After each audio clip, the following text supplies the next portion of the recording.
भगवान भरोसे ही ना बैठें। भगवान जो अवसर देते हैं उन्हें पहचानें और स्वयं प्रयास करें। आइए इस बात को कहानी के माध्यम से समझने का प्रयास करते हैं। एक समय की बात है, किसी गांव में एक साधु रहता था। वह भगवान का बहुत बड़ा भक्त था और निरंतर एक पेड़ के नीचे बैठकर तपस्या किया करता था। उसका भगवान पर अटूट विश्वास था और गांव वाले भी उसकी इज्जत करते थे। एक बार गांव में बहुत भीषण बाढ़ आ गई। चारों तरफ पानी ही पानी दिखाई देने लगा। सभी लोग अपनी जान बचाने के लिए ऊंचे स्थानों की तरफ बढ़ने लगे।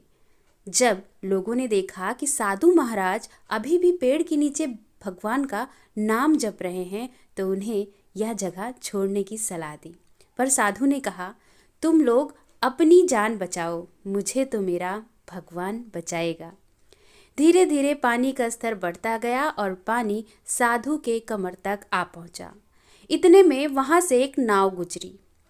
मल्लाह ने कहा, हे साधु महाराज, आप इस नाव पर सवार हो जाइए, मैं आपको सुरक्षित स्थान तक पहुंचा दूंगा। नहीं, तुम्हारी मदद की आवश्यकता नहीं है, मुझे तो मेरा भगवान बचाएगा, साधु ने उत्तर दिया। नाव वाला चुपचाप वहां से चला गया। कुछ देर बाद बाढ़ और प्रचंड हो गई। साधु ने पेड़ पर चढ़ना उचित समझा और वहां बैठकर ईश्वर को याद करने लगा। तभी अचानक उन्हें गड़गड़ाहट की आवाज सुनाई दी। एक हेलीकॉप्टर उनकी मदद के लिए आ पहुंचा। बचाव दल ने एक रस्सी लटकाई और साधु को उसे जोर से पकड़ने का आग्रह किया। पर साधु फिर बोला, मैं इसे नहीं पकड़ूंगा, मुझे तो मेरा भगवान बचाएगा। उसकी हट के आगे बचाव दल भी उन्हें लिए बगैर ही वहां से चला गया। इस तरह बार बार अवसरों को उसने ठुकरा दिया।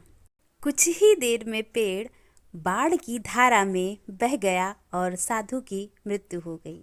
मरने के बाद साधु महाराज स्वर्ग पहुंचे और भगवान से बोले, हे प्रभु, मैंने तुम्हारी पूरी लगन के साथ आराधना की, तपस्या की, पर जब मैं पानी में डूबकर मर रहा था तब तुम मुझे बचाने नहीं आए।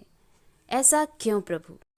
इस पर भगवान बोले, हे साधु महात्मा, मैं तुम्हारी रक्षा करने एक नहीं बल्कि 3 बार आया।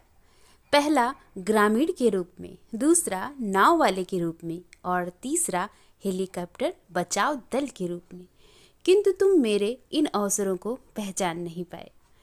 दोस्तों, अगर आपको वीडियो अच्छा लगा हो तो वीडियो को लाइक करिएगा और प्लीज़ चैनल को सब्सक्राइब करिएगा।